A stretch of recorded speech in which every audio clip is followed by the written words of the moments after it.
வணக்கம். யோக பயிற்சிக்கு தங்களை அன்புடன் வரவேற்கிறோம். யோகா என்ற சொல் யுஜ் என்ற வேர்ச்சொல்லிலிருந்து வந்துள்ளது.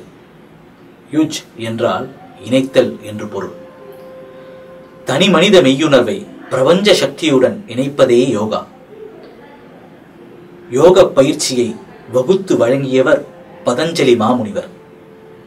இவரே யோகாவின் தந்தை என கருதப்படுகிறார். பின் தோன்றிய பலர் இதை பாதுகாத்தும் பரப்பியும் வந்தனர். இன்று உலகளவில் கோடிக்கணக்கானோர் யோக பயிற்சி செய்கின்றனர். யோகா தொடர்ந்து செய்வதால் உடல் மற்றும் மன அளவில் பல பலன்கள் உள்ளன என நவீன கால மருத்துவ ஆராய்ச்சிகள் பறைசாற்றுகின்றன. யோகா 4 வகைப்படுகிறது. ஞான யோகா, பக்தி யோகா, கர்ம யோகா, கிரியா யோகா. யோகாவின் படிநிலைகளாக கொள்ளப்படுபவை யம, நியம, ஆசனம், பிராணாயாமம், பிரத்யாகார, தாரணா, தியானம், சமாதி. உடலுக்கு வலிமையும் மனதிற்கு அமைதியையும் உடலில் நோய் எதிர்ப்பு சக்தியை அதிகரிக்கவும் ஆரோக்கிய வாழ்வையும் நல்கும் யோக பயிற்சியை நாமும் தொடர்ந்து செய்து மற்றவர்களும் செய்வதற்கு பரிந்துரைப்போமாக. நாம் பயிற்சி செய்யும் இடம் அமைதியாக இருக்க வேண்டும். உடல் மற்றும் மனம் தளர்வாக இருத்தல் வேண்டும். பெரும்பாலும் வெறும் வயிற்றில் பயிற்சி செய்வதே மிகவும் சிறந்தது. தாங்கள் பலவீனமாக கருதினால் வெதுவெதுப்பான நீரில் தேனினை கலந்து உட்கொள்ளலாம். பயிற்சியின் போது நாம் அணிந்திருக்கும் ஆடை பருத்தியிலும் லேசானதாகவும் பயிற்சிக்கு ஏற்ற வகையிலும் இருத்தல் வேண்டும். உடல் நலம் பாதிக்கப்பட்டிருப்போர் தங்கள் மருத்துவரின் ஆலோசனைப்படியும் அல்லது யோக சிகிச்சையாளரின் ஆலோசனைப்படியும் பயிற்சியினை மேற்கொள்ளலாம். பயிற்சியானது பிரார்த்தனையுடன் தொடங்க வேண்டும். பயிற்சி மெதுவாக செய்தல் வேண்டும். உடலில் ஏற்படும் மாற்றங்களை கவனித்து செய்ய வேண்டும். பயிற்சியில் பூர்ண நிலையின் போது மூச்சை பிடித்து கொண்டு செய்யக்கூடாது. உடலினை மிகவும் கஷ்டப்படுத்தியும் செய்யக்கூடாது. பயிற்சியில் உடல் எந்த விதமான அதிர்வும் ஏற்படாத வண்ணம் இருக்கட்டும். பயிற்சி முடிந்த பிறகு 20 அல்லது 30 நிமிடம் கழித்தே உணவு உண்ணுதல், குளித்தல் போன்ற செயல்களை செய்யலாம்.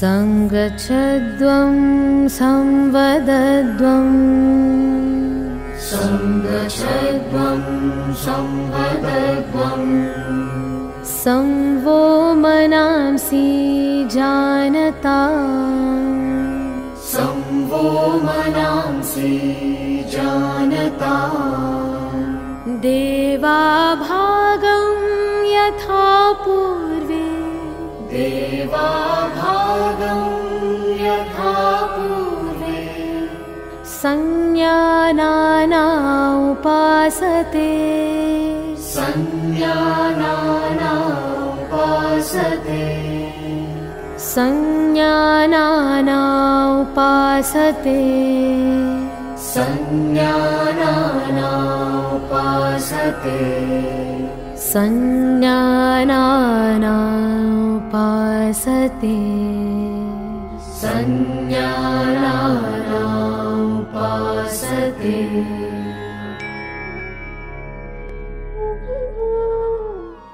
சூட்சும பயிற்சிகள். உடலினை தளர்த்துவதற்கான பயிற்சிகள் இது. கழுத்துக்கான பயிற்சி. கழுத்தினை முன் மற்றும் பின்பக்கமாக வளைத்தல். கவனம்: அதிகமான கழுத்து மற்றும் தோள்பட்டை வலி உள்ளவர்கள் இப்பயிற்சியினை தவிர்க்கவும். மூச்சை வெளியே விட்டபடி மெதுவாக தலையை முன்னோக்கி வளைப்போம். நமது தாடை பகுதியானது நெஞ்சில் படும்படியாக இருக்கட்டும். மெதுவாக மூச்சை உள்ளே இழுத்தபடி தலையை பின்னோக்கி வளைப்போம். முழுமையாக தலை பின்னே சென்ற பிறகு மூச்சை மெதுவாக வெளியே விட்டபடி தலையை முன்னோக்கி மீண்டும் வளைப்போம். தாடை நெஞ்சில் படட்டும். இதே பயிற்சியினை மீண்டும் ஒரு முறை செய்வோம்.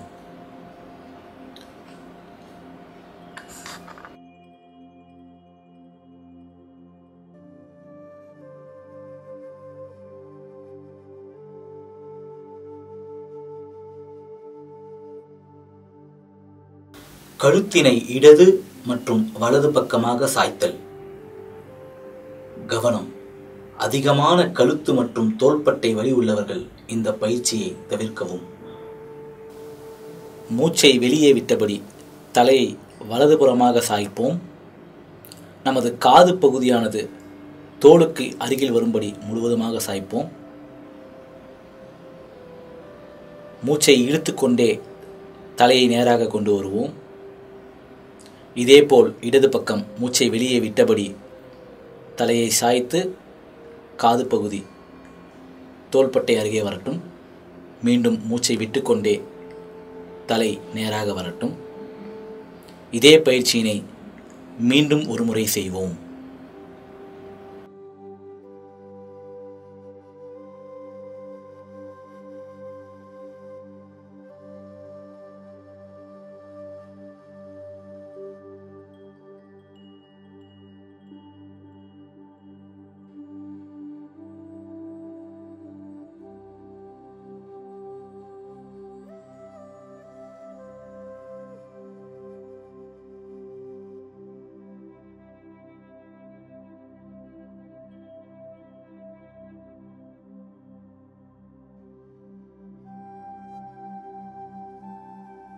கழுத்தினை இடது மற்றும் வலதுபுறமாக திருப்புதல்.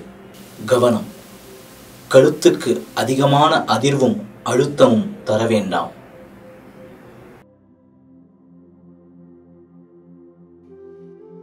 மூச்சை வெளியே விட்டபடி தலையை வலதுபுறமாக திருப்புவோம். நமது தாடை பகுதியானது தோலுக்கு சமமாக வந்துவிடும்படி முழுவதுமாக திருப்புவோம். மூச்சை உள்ளே இழுத்தபடி தலையை மீண்டும் நேராக கொண்டு வருவோம்.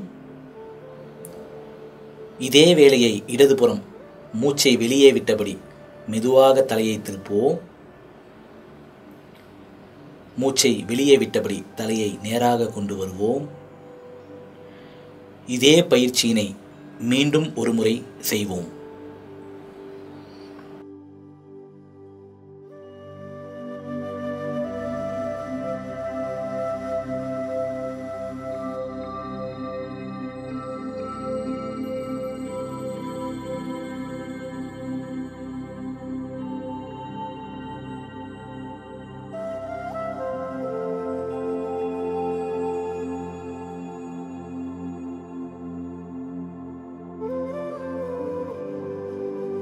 கழுத்தினை சுழற்றுதல். கவனம்: கழுத்து மற்றும் தோள்பட்டை வலி உள்ளவர்கள் கவனத்தோடு செய்ய வேண்டும். தலையை முன்னால் குனிந்து தாடை பகுதி நெஞ்சில் படும்படி வைத்துக் கொள்வோம். மெதுவாக தலையை வலதுபுறமாக சுழற்றுவோம். மூச்சை இழுத்துக்கொண்டே தலையானது பின்புறம் வரை செல்லட்டும். முழுவதுமாக பின்னே சென்ற பிறகு மூச்சை வெளியே விட்டபடி இடதுபுறமாக முன்பக்கம் கொண்டு வருவோம். மீண்டும் ஒரு முறை வலதுபுறமாக மூச்சை இழுத்துக்கொண்டே தலை பின்பக்கம் செல்லட்டும். மெதுவாக மூச்சை விட்டபடி தலை இடது பக்கமாக முன்புறம் வரட்டும். இதே பயிற்சியினை இடதுபுறமாக செய்வோம். மூச்சை இழுத்தபடி தலை இடது பக்கமாக சுழற்றி பின்பக்கம் வரட்டும். மூச்சை விட்டுக்கொண்டே தலை வலதுபுறமாக சுற்றி முன்பக்கம் வரட்டும். மீண்டும் ஒரு முறை மூச்சை இழுத்துக்கொண்டே இடதுபுறமாக.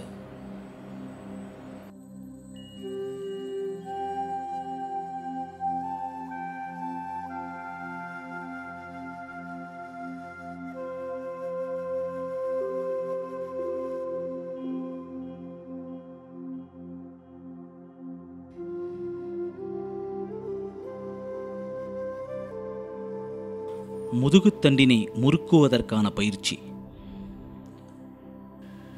கைகள் இரண்டையும் மெதுவாக முன்னால் உயர்த்துவோம். உள்ளங்கைகள் இரண்டும் ஒன்றை ஒன்று பார்த்தவாறு இருக்கட்டும். மெதுவாக வலதுபுறமாக இடுப்பின் மேல் உள்ள பகுதியை திருப்புவோம். மூச்சை வெளியே விட்டபடி நேராக உடலை கொண்டு வருவோம்.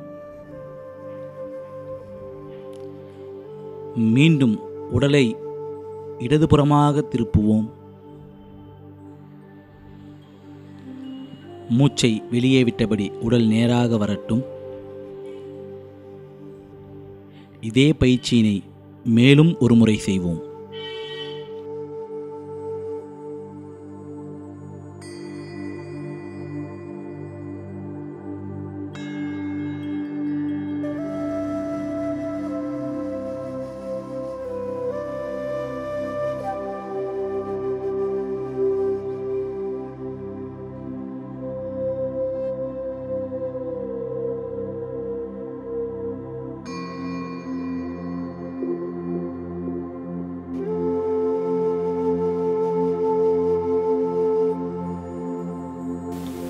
தோள்பட்டை மற்றும் புஜத்திற்கான பயிற்சி. கவனம். தோள்பட்டை வலி உள்ளவர்கள் கவனத்தோடு செய்ய வேண்டும். மெதுவாக மூச்சை உள்ளே இழுத்தபடி கைகள் இரண்டையும் மேல் நோக்கி உயர்த்துவோம்.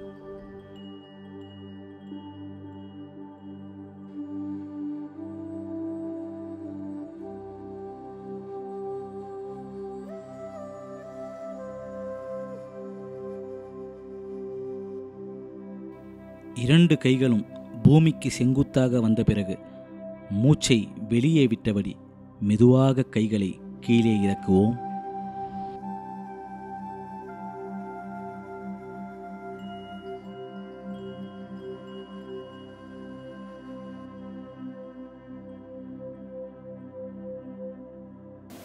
தோள்பட்டையை சுழற்றுதல். கைகளை மெதுவாக உயர்த்தி பக்கவாட்டில் வைத்துக்கொள்வோம். கைகளை மடக்கி விரல்கள் தோளின் மீது வைத்துக்கொள்வோம். கைகளை மெதுவாக சுழற்றுவோம். கைகள் முட்டிகள் இரண்டும் ஒன்றாக சேரட்டும். பிறகு மீண்டும் பிரிந்து ஒரு முழு வட்ட வடிவில் சுற்றட்டும். மீண்டும் ஒரு முறை இதே பயிற்சி செய்வோம்.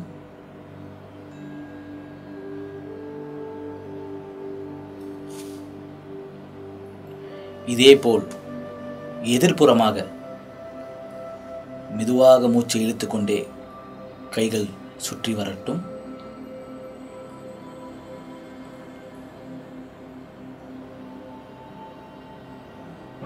மீண்டும் ஒரு முறை இதே பயிற்சியை செய்வோம்.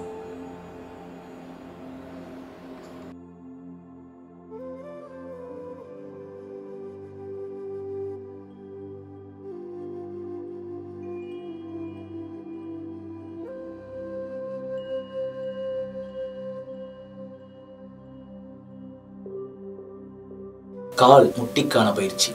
கவனம். உடல் பருமனாக இருப்பவர்கள், கீழ்வாதம், மூட்டு வலி உள்ளவர்கள் கவனத்தோடு செய்ய வேண்டும். மூச்சை உள்ளே இழுத்தபடி கைகள் இரண்டையும் பூமிக்கு சமமாக கொண்டு வருவோம். ஒரு நாற்காலியில் அமர்வது போல் மூச்சை விட்டுக்கொண்டே மெதுவாக உட்காருவோம். மூச்சை இழுத்தபடி உடல் நேராக ஆகட்டும். இதே பயிற்சியினை மீண்டும் ஒரு முறை செய்வோம்.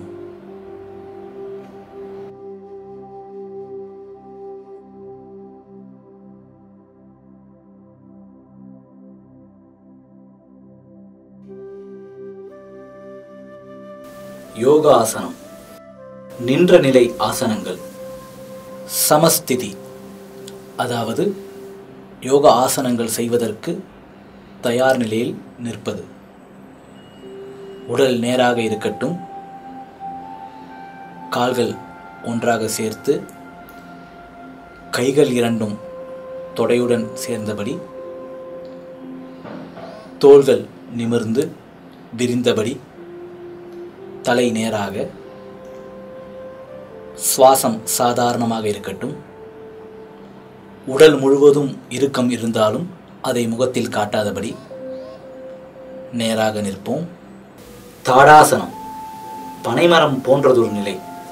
கவனம், கீழ்வாதம், நரம்பு சுற்று, தலை சுற்றல் போன்ற பிரச்சனை உள்ளவர்கள் குதிகாலை தூக்காமல் செய்யவும்.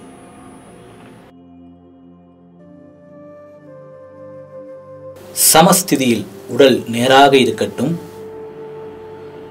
மூச்சை உள்ளே இழுத்தபடி கைகள் இரண்டும் பக்கவாட்டில் பூமிக்கு இணையாக வரட்டும். மூச்சை மெதுவாக வெளியே விட்டபடி கைகள் இரண்டையும் திருப்புவோம். மெதுவாக மூச்சை இழுத்துக்கொண்டே கைகள் இரண்டும் ஒன்றோடு ஒன்று சேரட்டும். கை விரல்களை பின்னிக்கொண்டு உள்ளங்கைகள் மேலே பார்த்தபடி திருப்புவோம். குதிகால்களை உயர்த்தியபடி உடல் முழுவதும் மேல் நோக்கி இழுக்கப்பட்டிருக்கட்டும். இதுவே பூர்ணமான நிலை. சாதாரண மூச்சில் அசைவின்றி சில வினாடிகள் இருப்பதற்கு முயற்சி செய்வோம். மெதுவாக குதிகால்களை கீழே இறக்குவோம். கைகளை திருப்பி மூச்சை வெளியே விட்டபடி கைகளை பொறுமையாக பிரிப்போம். பூமிக்கு சமமாக கைகள் வந்த பிறகு மூச்சை உள்ளே இழுத்தபடி கைகளை மெதுவாக திருப்புவோம்.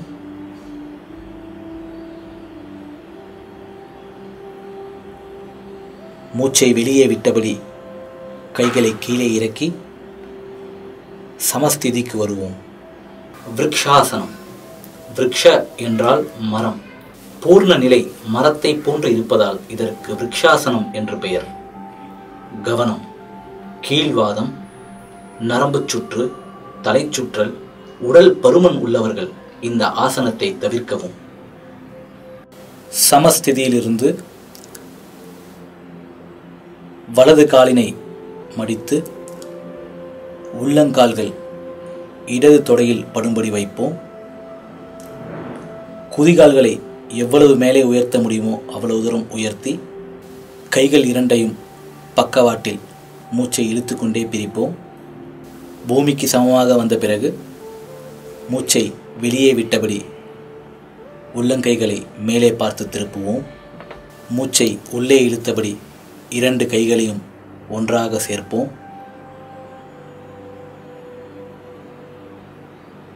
இதுவே பூரணமான நிலை.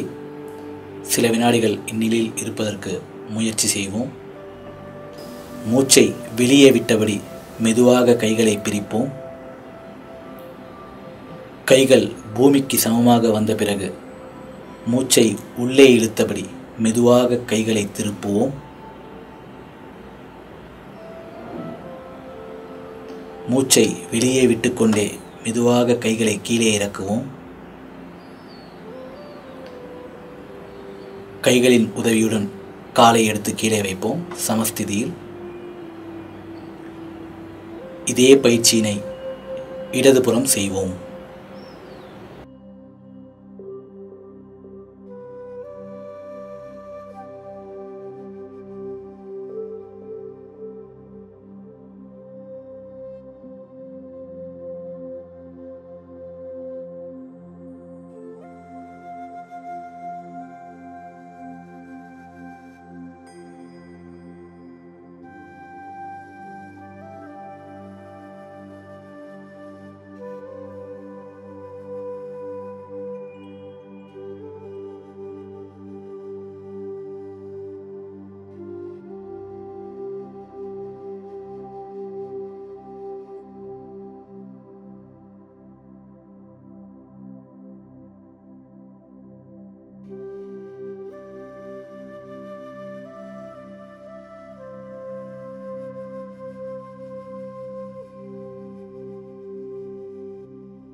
பாதஹஸ்தாசனம், கைகளால் கால் பாதத்தை தொடுதல். இந்த ஆசனத்திற்கு உத்தானாசனம் என்ற பெயரும் உண்டு. கவனம்: இதய நோய், முதுகுத்தண்டில் வலி, கண்களில் பிரச்சனை உள்ளவர்கள் இந்த ஆசனத்தை தவிர்க்கவும். சமஸ்திதியில் இருந்தபடி கைகள் இரண்டையும் மேலே உயர்த்துவோம். மூச்சை உள்ளே இழுத்தபடி மெதுவாக கைகள் இரண்டும் மேல் நோக்கி செல்லட்டும். உள்ளங்கைகள் முன்னே பார்த்தபடி இருக்கட்டும்.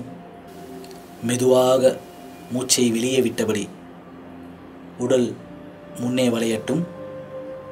கைகளால் தரையை தொடுவதற்கு முயற்சி செய்வோம்.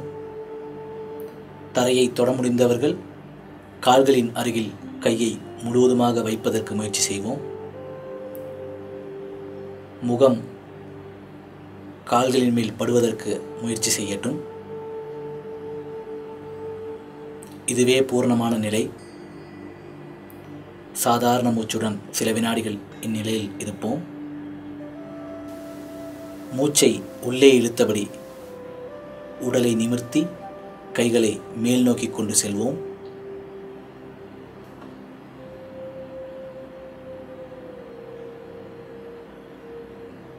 மூச்சை வெளியே விட்டபடி கைகள் இரண்டையும் மெதுவாக கீழே இறக்குவோம். மீண்டும் சமஸ்திதியில் ஓய்வு நிலை.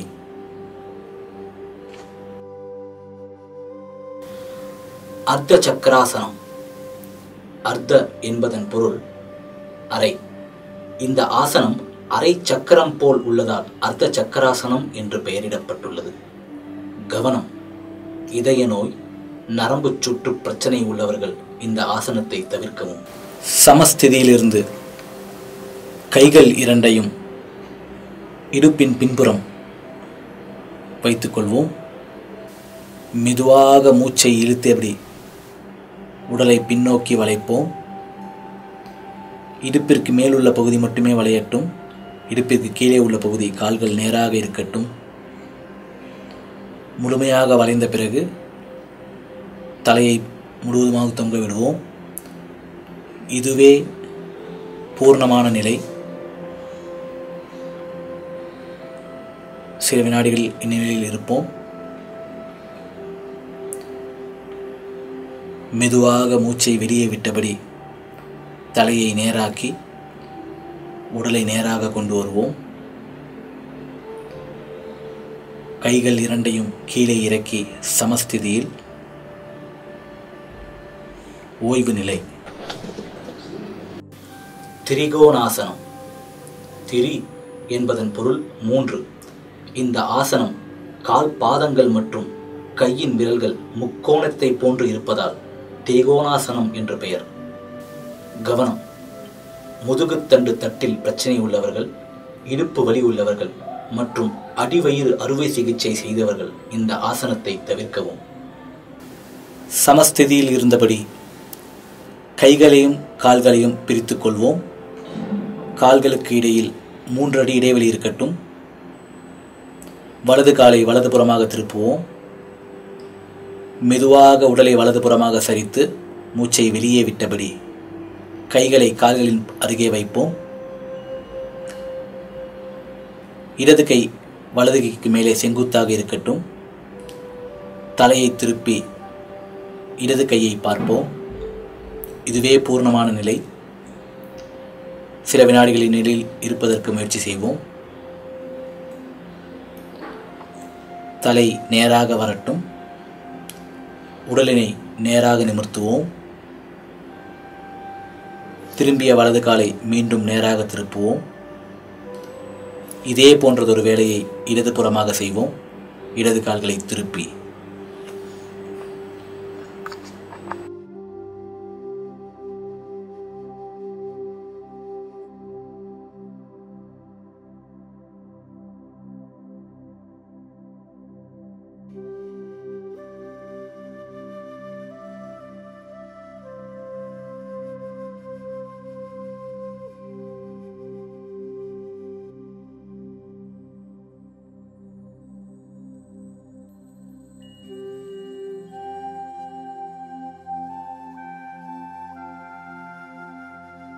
அமர்ந்த நிலை ஆசனங்கள். சமதள ஸ்திதியில் அமர்வோம். கால்கள் இரண்டையும் முன்னால் நீட்டுவோம். கைகள் இரண்டையும் இடுப்பின் பக்கத்தில் தரையில் வைத்தபடி கால் கட்டை விரல்கள் சேர்ந்து இருக்கட்டும். தோள் விரிந்து உயர்ந்தும் இருக்கட்டும். தலை நேராக. சாதாரண மூச்சு.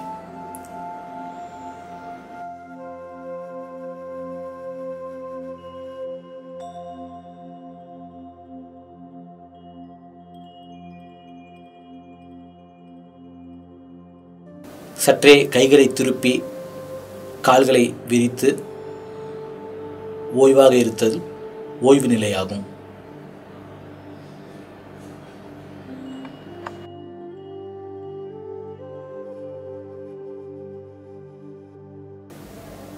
பத்ராசனம். பத்ரா என்றால் உறுதியானது அல்லது புனிதமானது என்று பொருள். கவனம். கீழ்வாதம், இடுப்பு வலி உள்ளவர்கள் இந்த ஆசனத்தை தவிர்க்கவும். சமஸ்திதியில் இருந்தபடி இரண்டு கால்களையும் மடித்து குதிகால் நமது தொடைப்பகுதிக்கு அருகே கொண்டு வந்து இரண்டு முட்டிகளையும் தரையில் பட வைக்க முயற்சி செய்வோம். இரண்டு கைகளையும் பின்னிக்கொண்டு கால்களை பிடித்துக் கொள்வோம். உடல் நிமிர்ந்து இருக்கட்டும். இதுவே பூர்ணமான நிலை. சாதாரண மூச்சில் சிறிது நேரம் இந்நிலையில் இருப்பதற்கு முயற்சி செய்வோம்.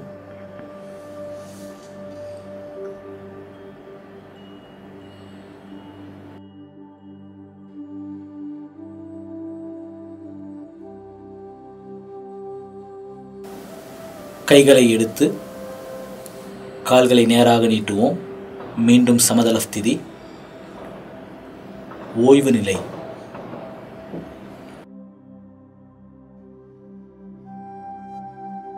வஜ்ராசனம். இந்த ஆசனம் தியானம் செய்வதற்கு உகந்த நிலை ஆசனமாகும். கவனம். கால், முட்டி மற்றும் கணுக்காலில் வலி உள்ளவர்கள் இந்த ஆசனத்தை தவிர்க்கவும். சமதள ஸ்திதியிலிருந்து வலது காலை மடித்து நமது இடுப்பின் அடியே மடித்து வைப்போம். பிறகு இடது காலை மடித்து உள்ளே வைப்போம். இரண்டு கால்களின் கட்டை விரல் ஒன்றோடு ஒன்று சேர்ந்தபடி இருக்கட்டும். உடலானது நிமிர்ந்து இருக்கட்டும். இதுவே பூர்ணமான நிலை. சில வினாடிகள் இந்நிலையில் இருப்பதற்கு முயற்சி செய்வோம்.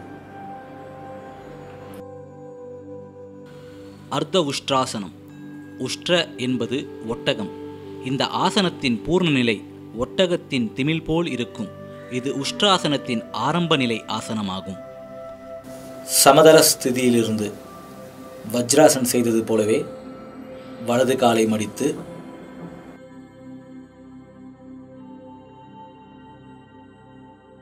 பிறகு இடது காலை மடித்து நிமிர்ந்து உட்காருவோம்.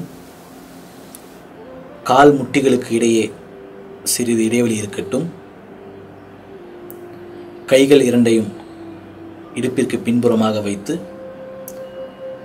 இடுப்பின் மேலுள்ள பகுதி வளையட்டும். பார்வை பின்னால் பார்ப்போம். இதுவே பூர்ணமான நிலை. சில வினாடிகள் இந்நிலையில் இருப்போம்.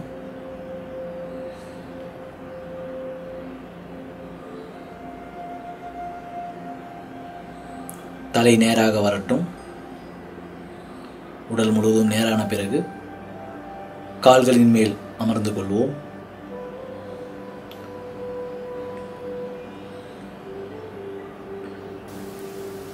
மீண்டும் சமதள ஸ்திதிக்கு வருவோம். வலது காலை நீட்டி பிறகு இடது காலை நீட்டி ஓய்வு நிலை. உஷ்ட்ராசனம். உஷ்ட்ர என்றால் ஒட்டகம் என்று பொருள். ஒட்டகத்தில் உள்ள திமில் போல் இருப்பதால் உஷ்ட்ராசனம் என பெயர். கவனம். குடல் இறக்கத்தினால் பாதிக்கப்பட்டிருப்பவர்கள் இந்த ஆசனம் செய்ய வேண்டாம். சமதள ஸ்திதியிலிருந்து வஜ்ராசன் செய்வது போலவே வலது காலினை மடித்து பிறகு இடது காலினை மடித்து உடலினை நிமிர்த்தி நேராக இருப்போம். 2 முட்டிகளுக்கு இடையேயும் சிறிது இடைவெளி இருக்கட்டும். வலது கையினை உயர்த்தி பின்பக்கமாக வலது காலின் பாதத்தை தொட்டு விடுவோம்.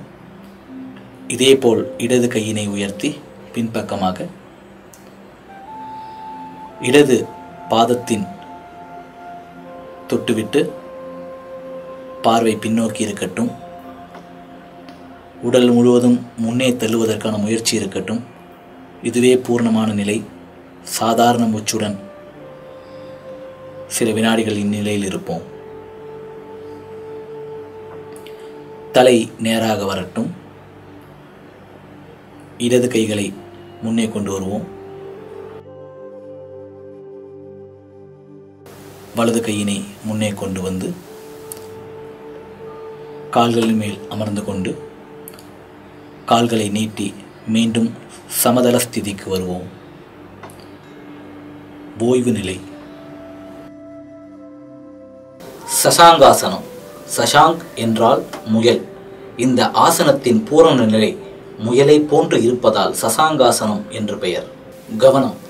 முட்டியில் கீழ்வாதம் இருப்பவர்கள் இந்த ஆசனத்தை தவிர்க்கவும்.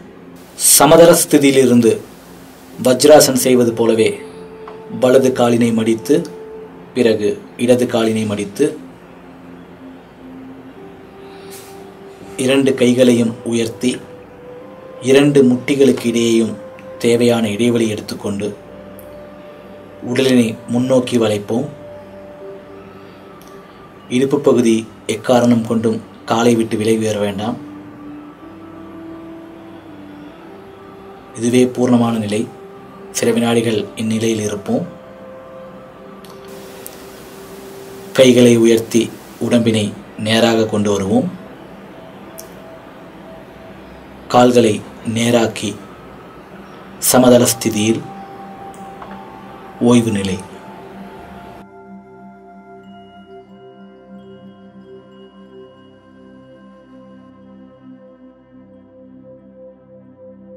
உத்தான மண்டுகாசனம்.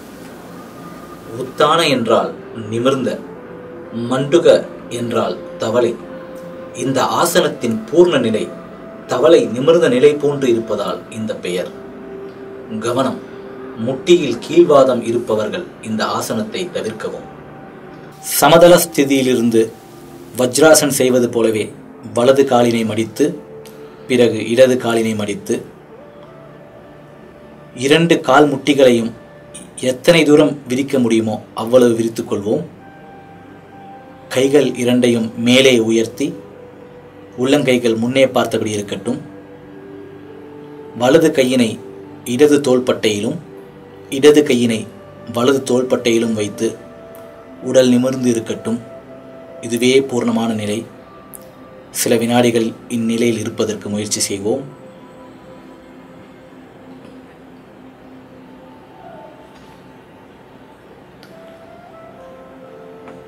இடது கையினை உயர்த்துவோம். வலது கையினை உயர்த்துவோம். கைகள் 2ஐயும் பக்கவாட்டில் கீழே கொண்டு வந்து விடுவோம். கால்களை ஒன்றாக சேர்த்து மடித்த கால்களை நேராக்கி சமதள ஸ்திதியில் ஓய்வு நிலை.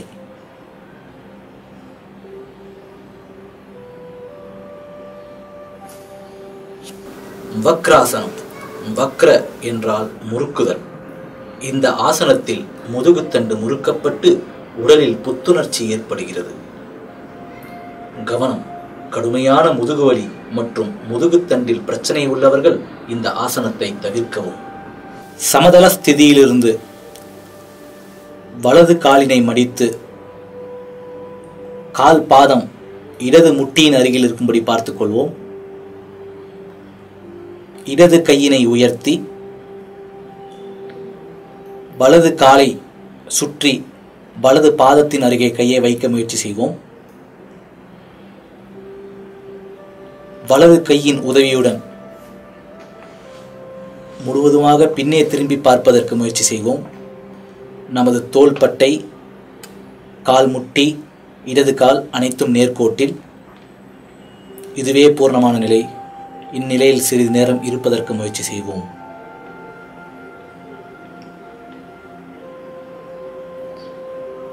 உடலினை நேராக திருப்புவோம். இடது கையினை உயர்த்தி வலது காலினை நீட்டிக்கொள்வோம். இதே செயலினை இடதுபுறமாக செய்வோம்.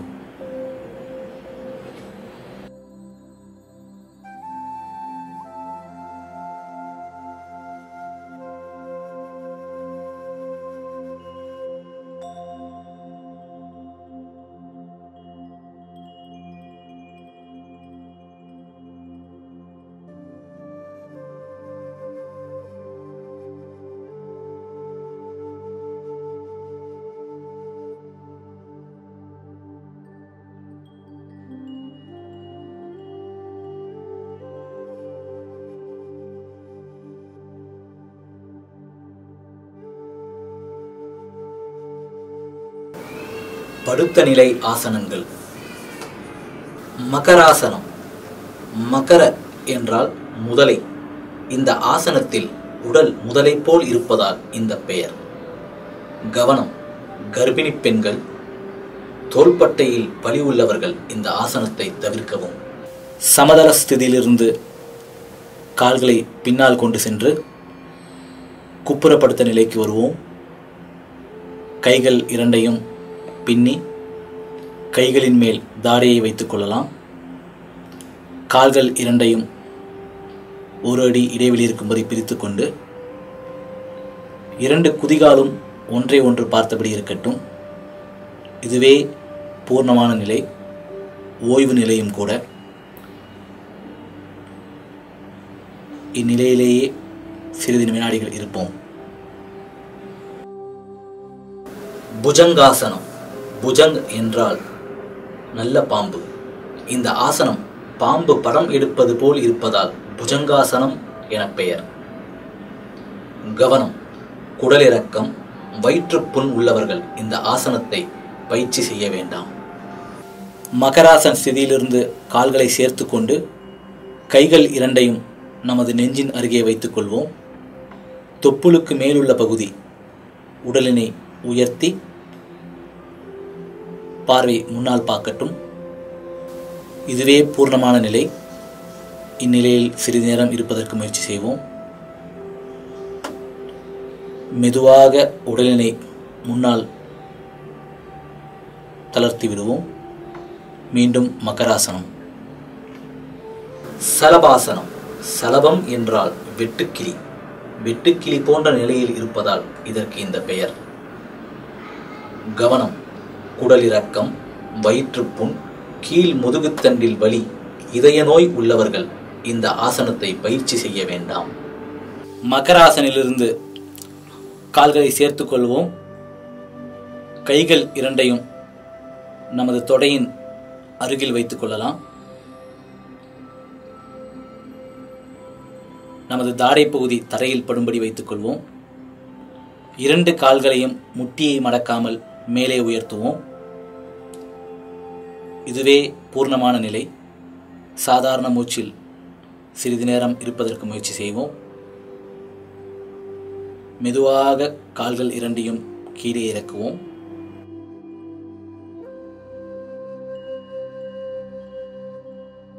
மீண்டும் மகராசன். சேதுபந்தாசனம். சேதுபந்தம் என்றால் மேம்பால வடிவம். இந்த ஆசனத்தின் பூர்ண நிலை ஒரு மேம்பாலம் போல் இருப்பதால் இந்த பெயர். கவனம்: குடலிறக்கம், வயிற்றுப்புண் உள்ளவர்கள் இந்த ஆசனத்தை பயிற்சி செய்ய வேண்டாம். சமதள ஸ்திதியிலிருந்து நேராக படுத்துக்கொள்வோம். இரண்டு கால்களையும் மடித்து உள்ளங்கால்கள் தரையில் படும்படி வைத்துக் கொள்வோம். தேவைக்கேற்ப லேசாக இடைவெளி விட்டுக் கொள்ளலாம். கைகளால் கணுக்கால்களை பிடித்துக் கொண்டு உடலினை மேல் நோக்கி எழுப்புவோம். தலை மற்றும் கழுத்து பகுதி தரையில் இருக்கட்டும். மற்ற பகுதி மேலே தள்ளப்பட்டு இதுவே பூர்ணமான நிலை. சாதாரண மூச்சுடன் சில வினாடிகள் இந்நிலையில் இருப்போம்.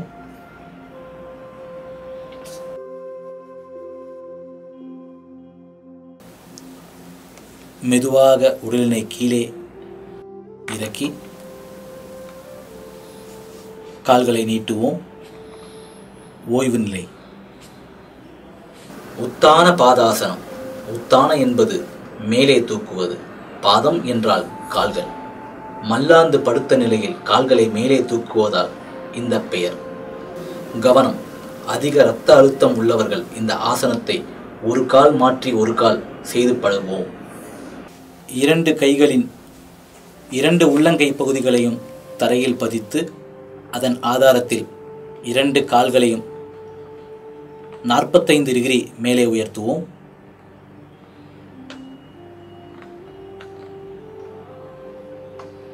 இதுவே பூர்ணமான நிலை. சாதாரண மூச்சுடன் இந்நிலையில் சிறிது நேரம் இருப்பதற்கு முயற்சி செய்வோம். மெதுவாக கால்களை கீழே இறக்குவோம். ஓய்வு நிலை.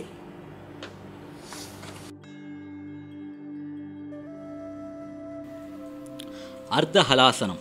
அர்த்த என்பது பாதி, ஹல என்றால் கலப்பை. இந்த ஆசனத்தின் பரிபூர்ண நிலை கலப்பையில் பாதி நிலை போல் இருப்பதால் இதை அர்த்த ஹலாசனம் என்று அழைக்கிறோம். கவனம். குடலிறக்கம், அடிவயிறு மற்றும் கீழ் முதுகுத்தண்டில் வலி உள்ளவர்கள் இந்த ஆசனம் செய்வதை தவிர்க்கவும். நேராக படுத்தபடி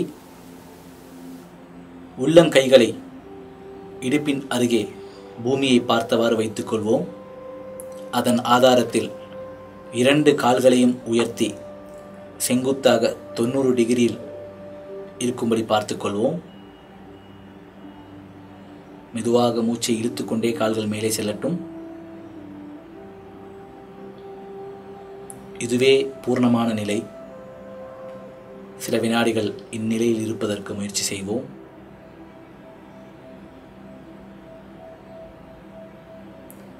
மூச்சை விட்டுக்கொண்டே மெதுவாக கால்களை கீழே இறக்குவோம்.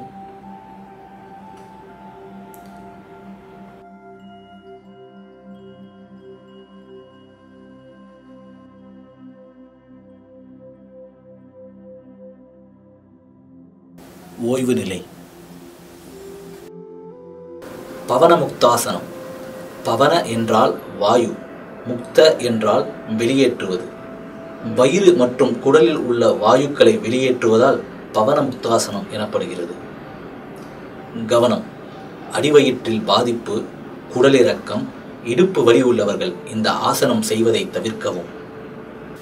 நேராக படுத்தபடி 2 கால்களையும் மடித்து தொடைகள் நெஞ்சருகே வைத்துக்கொண்டு 2 கைகளாலும் கால்களை பிடித்துக்கொள்வோம். தலையை உயர்த்தி தாடை கால் முட்டியில் படும்படி வைப்போம். இதுவே பூர்ணமான நிலை. இந்நிலையில் சில வினாடிகள் இருப்பதற்கு முயற்சி செய்வோம். தலையை மெதுவாக கீழே இறக்குவோம். கைகள் கால்களை விடுவிக்கட்டும். கால்களை மெதுவாக முன்னே தள்ளி நேராக படுப்போம். சவாசனம். இந்த ஆசனத்தின் பூர்ண நிலை சவத்தை போன்று இருப்பதால் சவாசனம் என பெயர். நேராக படுத்தபடி உடல் முழுவதும் தளர்வாக இருக்கட்டும். 2 கைகளும் நமது உடலிலிருந்து சற்று தூரத்தில் தள்ளி வைப்போம். உள்ளங்கைகள் 2ம் வானத்தை பார்த்தபடி இருக்கட்டும். நமது கால்களின் இடையே சற்று இடைவெளியானது இருக்கட்டும். தலை எவ்வாறு வைத்து கொண்டால் லேசாகவும் ஓய்வாகவும் இருக்குமோ அவ்வாறு வைத்துக்கொள்வோம். உடல் முழுவதும் தளர்வான நிலை.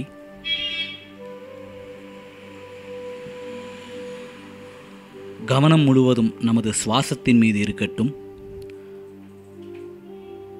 உடலில் எந்த பகுதியையும் அசைப்பதற்கு முற்பட வேண்டாம். ஓய்வான நிலை. பிராணாயாமம். கபாலபாதி. கபாலம் என்றால் மண்டை ஓடு. பாதி என்றால் பிரகாசம் அல்லது வெளிச்சம் தருவது. இதை பயிற்சி செய்வதால் உடலுக்கும் மனதிற்கும் ஆனந்தமயமான அமைதி ஏற்படும். கபாலபாதி செய்வதற்காக நிமிர்ந்து உட்காருவோம். கைகள் இரண்டும் சின்முத்ராவில் இருக்கட்டும். மெதுவாக மூச்சை உள்ளே இழுத்தபடி முழுவதும் மூச்சை இழுத்த பிறகு தொடர்ந்து மூச்சை அடி வயிற்றிலிருந்து வெளியே தள்ளுவோம். 20 முறை செய்ய போகிறோம்.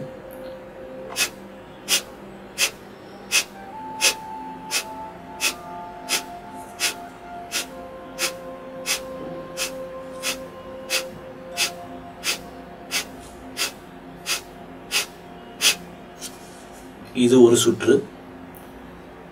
மீண்டும் மூச்சை உள்ளே இழுத்து 2 சுற்றுகள் இதே போல் செய்வோம்.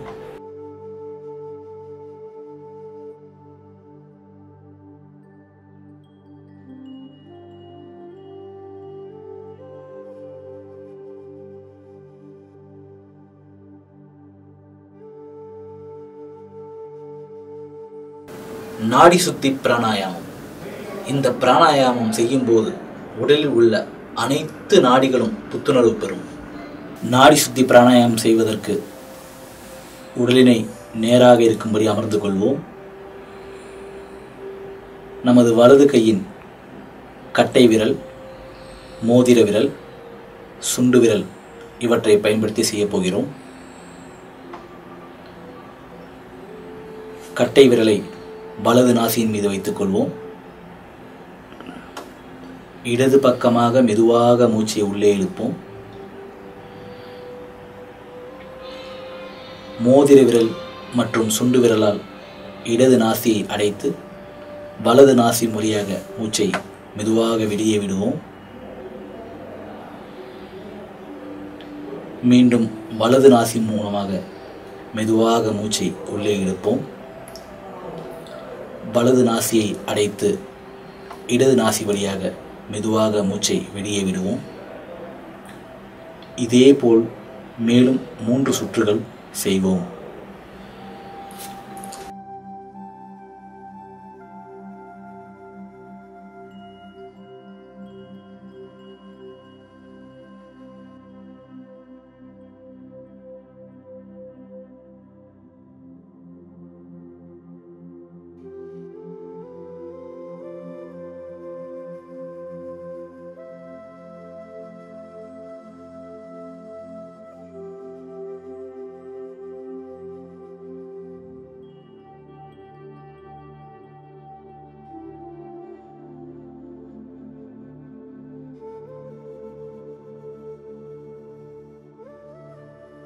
ஷீதலி பிராணாயாமம்.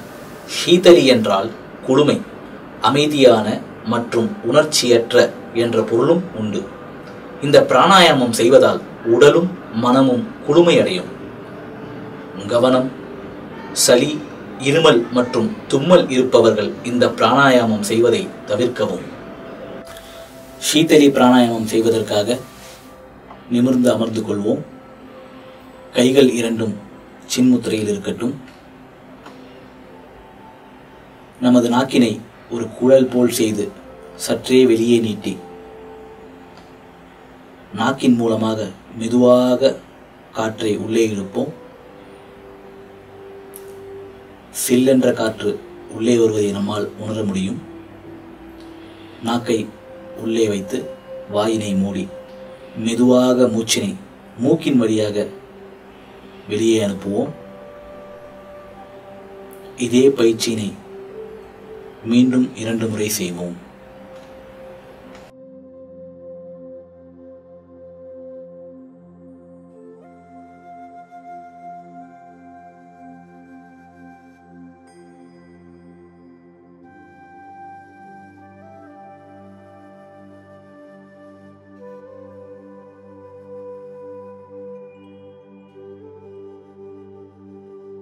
பிராமரி பிராணாயாமம்.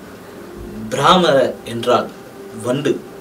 வண்டு ரீங்காரம் இடுவது போல் இந்த ஒளி இருப்பதனால் இதற்கு இந்த பெயர். பிராமரி பிராணாயாமம் செய்ய இருக்கிறோம். மூச்சை முழுவதுமாக உள்ளே இழுத்துக்கொள்வோம். 2 கைகளின் கட்டை விரலாலும் 2 செவிகளை அடைத்துக்கொள்வோம். நமது ஆள்காட்டி விரல்களை கண்ணுக்கு மேலேயும், நடுவிரலை கண்ணுக்கு கீழேயும், மோதிர விரலை உதட்டிற்கு மேலேயும், சுண்டு விரலை உதட்டிற்கு கீழேயும் வைத்துக்கொள்வோம். என்ற சத்தத்தின் மூலமாக மூச்சினை வெளியே விடுவோம். நமது நாக்கானது மேல் அன்னத்தை தொட்டு இருக்கட்டும்.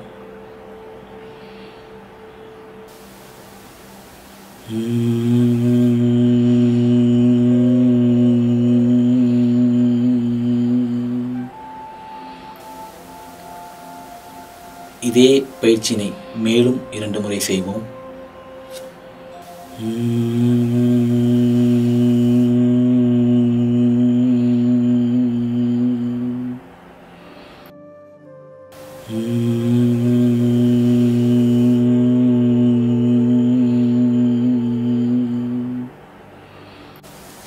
தியானம். நேராக நிமிர்ந்து அமர்ந்திருப்போம். கைகள் 2ம் சின்முத்திரையில் இருக்கட்டும். கண்கள் இதமாக மூடி இருக்கட்டும். நமது கவனத்தை 2 புருவங்களின் மத்தியில் நெத்தியில் வைப்போம். நமது மூச்சின் மேல் மட்டுமே நமது கவனமானது இருக்கட்டும். மிகவும் மெதுவாக மூச்சை உள்ளே இழுத்து மிக மிக மெதுவாக மூச்சை வெளியே விடுவோம். முழு கவனத்துடன் நமது கவனத்தை நமது நெத்திப்பொற்றியில் வைக்க முயற்சி செய்வோம்.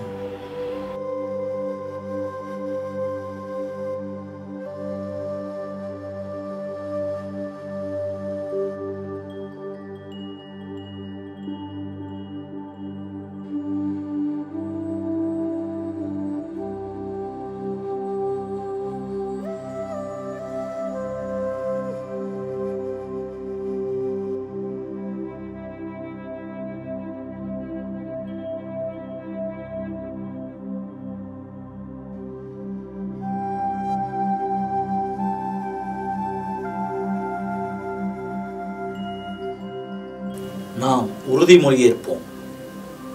நான் எப்போதும் சலனமற்ற மனநிலையில் இருப்பேன் என உறுதி கூறுகிறேன். இந்த சமநிலையில்தான் சுய முன்னேற்றம் சிகரத்தை எட்டுகிறது. தனி மனித வாழ்விலும், குடும்பத்திலும், பணிபுரிகின்ற இடத்திலும், சமுதாயத்திலும் மற்றும் உலக அளவிலும் அமைதியும் ஆரோக்கியமும் நல்லிணக்கமும் ஓங்க கடமையாற்றுவேன் என நான் உறுதியேற்கிறேன்.